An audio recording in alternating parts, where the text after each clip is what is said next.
बिस्मिल्लाहिर्रहमानिर्रहीम अस्सलामु अलैकुम। आज हम चैप्टर नंबर 14 शुरू करने जा रहे हैं जो कि है the atmosphere. Atmosphere basically environmental chemistry का ये चैप्टर है।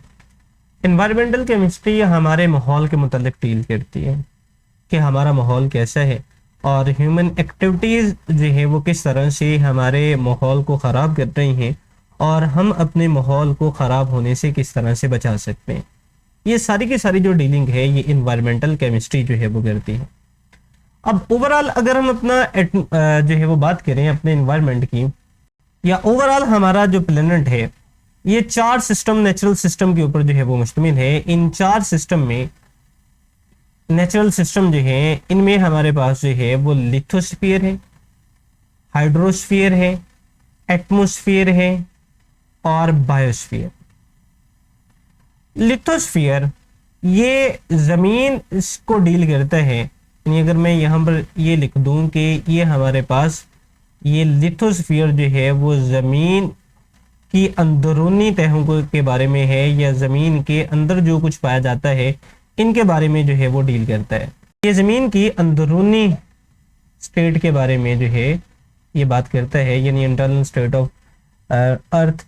इसमें हमारे पास जो है वो ज़मीन के अंदरूनी स्टेट के अंदर, यानी ज़मीन के अंदर जितनी भी लेयर्स मौजूद हैं या ज़मीन के नीचे जो है वो जो भी कुछ पाया जाता है ये उनको डील करता है। नेक्स्ट है हाइड्रोस्फीयर। हाइड्रोस्फीयर जो डील करता है वो ज़मीन पर कहीं भी, ज़मीन के नीचे, ज़मीन के ऊपर, जहाँ पर भी पानी मौजूद है हमारे प्लेनेट में वो उनको डील करता है। इसी तरह से नेक्स्ट है जी हमारे पास एटमॉस्फेयर। एटमॉस्फेयर के बारे में हम डिटेल बात करेंगे इस चैप्टर के, यानी ये पूरे का पूरा चैप्टर जो है वो इस एटमॉस्फेयर के से रिलेटेड है। सादा लफ्ज़ों के अंदर मैं इसको ये कह दूं कि जो हमारी ज़मीन के गिर्द जो है वो ब्लैंकेट मौजूद है, या हमारी ज़मीन से लेकर खला तक का या सूरज तक का जो फासला है, यानी हमारी अर्थ टू सन, इनके दरमियान में जितना भी फासला है ये सारे का सारा जो है वो डील करता है हमारा एटमॉस्फेयर। और बायोस्फीयर ये हमारी प्लेनेट पर कहीं पर भी जिंदगी के जहां पर भी मौजूद है या जिंदगी के आसार मौजूद हैं यहां पर डील करता है जी बायोस्फीयर। अब इस कुदरती सिस्टम को के बारे में हम यहाँ पर बात करेंगे। जैसा कि मैंने यहाँ पर कहा जी कि हम बेसिकली डील यहाँ पर करेंगे हमारे एटमॉस्फेयर को। नेक्स्ट लाइन के अंदर लिखा गया है जी the knowledge and understanding of these system is necessary for us to live in the on the earth. यानी जमीन पर जिंदा रहने के लिए हमें इन सिस्टम के बारे में जानना जरूरी है, क्योंकि हम जाने अनजाने में अपने सिस्टम को तबाह कर रहे हैं। चाहे हम किसी भी सूरत में उसको तबाह कर रहे हैं जी, किसी भी आलूदगी की शक्ल में उसको जो है वो तबाह कर रहे हैं, उसके जो इफेक्ट्स आ रहे हैं ये दोबारा जो है वो इंसानों के ऊपर जो है वो वापस आ रहे हैं। मिसाल के तौर पर हम अपने माहौल को ख़राब कर रहे हैं या हम फ़ज़ाई आलूदगी पैदा कर रहे हैं, सो फ़ज़ाई आलूदगी की वजह से बीमारियाँ जो है वो बढ़ रही हैं, और वो बीमारियाँ किन पर अटैक कर रही हैं, एटलीस्ट जो है वो इंसानों के ऊपर जो है वो अटैक कर रही हैं। सो नेक्स्ट हम बात करने जा रहे हैं जी कंपोजिशन ऑफ एटमॉस्फेयर की। जैसे कि एटमॉस्फेयर के बारे में यहां पर लिखा गया है कि atmosphere is the envelope of different gases around the earth. यानी जमीन के गिर्द जो डिफरेंट गैसेस का एक गलाफ मौजूद है इसको हम एटमॉस्फेयर कहते हैं, और ये बगैर किसी हद के फैला हुआ, यानी इसकी कोई हद नहीं है। जैसे कि मैंने ऊपर लिखा ये जमीन से लेकर सूरज तक जो है वो बगैर किसी हद के जो है वो फैला हुआ है, और इसका 99% जो वॉल्यूम है atmospheric mass live in with in 30 kilometre. यानी जमीन का जो पहला 30 किलोमीटर का हिस्सा है इसके अंदर 99% जो है वो इसका मास मौजूद है, और 75% जो इसका मास है वो पहले 11 किलोमीटर के तक जो है वो फैला हुआ है।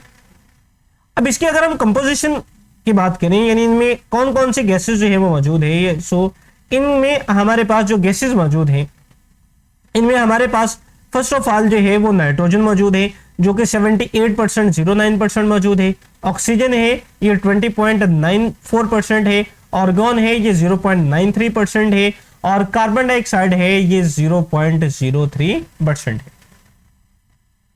अब अगर थोड़ा सा हम इसका ओवरव्यू के ऊपर बात करें, यानी जस्ट इसको समझने के लिए अगर थोड़ी सी हम ये बात करें कि हमारे पास जो है वो जितनी भी किस्म की रेडिएशंस आ रही हैं वो कहाँ से आ रही हैं जी, वो सूरज से आ रही हैं। अगर मैं यहाँ पर इसको कुछ इस तरह से ड्रा करना चाहूँ कि ये मैं कह दूं जी, जिसको मैंने यहाँ पर जो है वो ग्रीन कलर के साथ हम इसको रिप्रेजेंट कर लेते हैं, ये हमारे पास है जी हमारी जमीन, ये है जी जमीन। और जमीन के गिर्द जैसा कि हमने कहा जी ब्लैंकेट मौजूद है, और वो किसका ब्लैंकेट मौजूद है जी, वो डिफरेंट गैसेस का ब्लैंकेट जो है वो मौजूद है।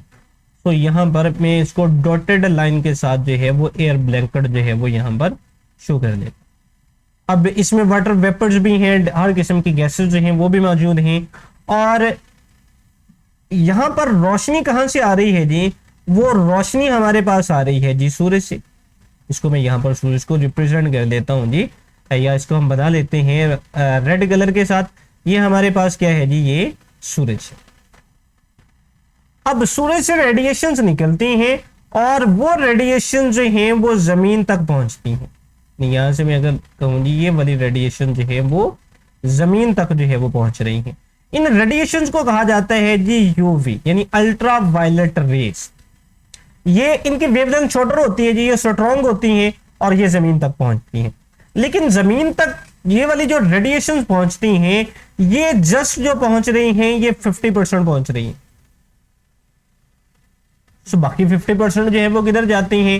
अब यहां पर जो टोटल रिफ्लेक्शन यहां पर मौजूद है वो हमारे पास है, सूरज की जो टोटल रिफ्लेक्शन है वो है जी 32%। इनमें से जो रिफ्लेक्शन हमारे पास 6% है वो जमीन रिफ्लेक्ट करती है, यानी हमारी जमीन की जो रिफ्लेक्शन है ये जस्ट 6%। और बाकी जो 26% रिफ्लेक्शन मौजूद है वो इन गैसेस की जो है वो मौजूद है। तो यहां पर हम वर्ड भी लिख लेते हैं जी रिफ्लेक्शन।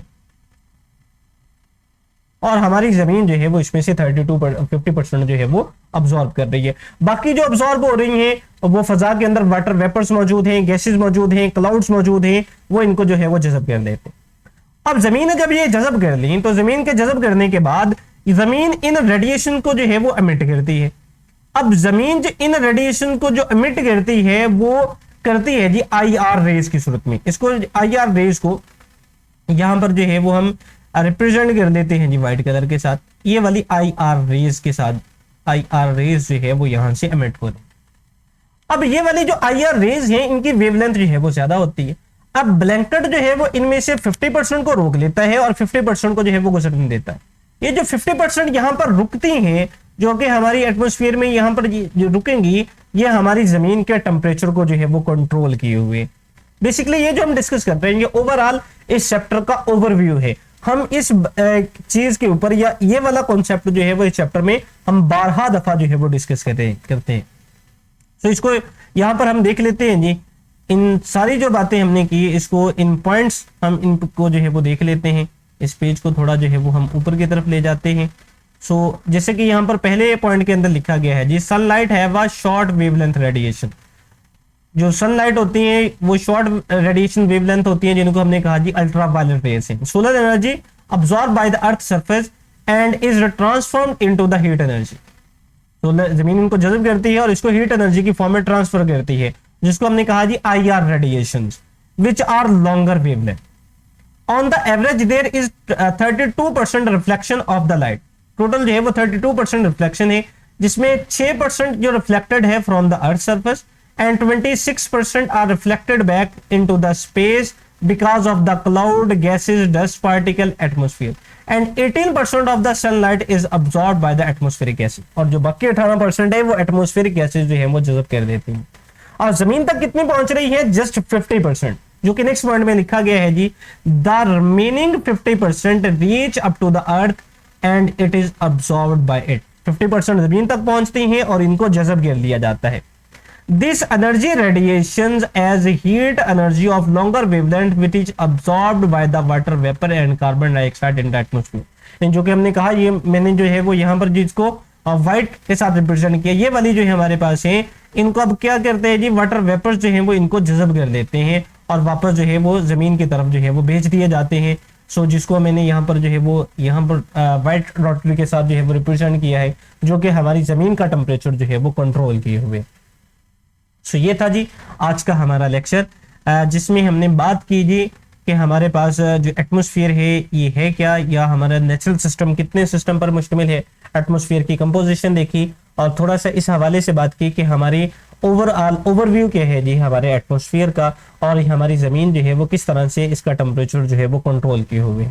सो आज का लेक्चर हमारा यहाँ पर ख़त्म होता है। इजाज़त दें, अल्लाह हाफिज़।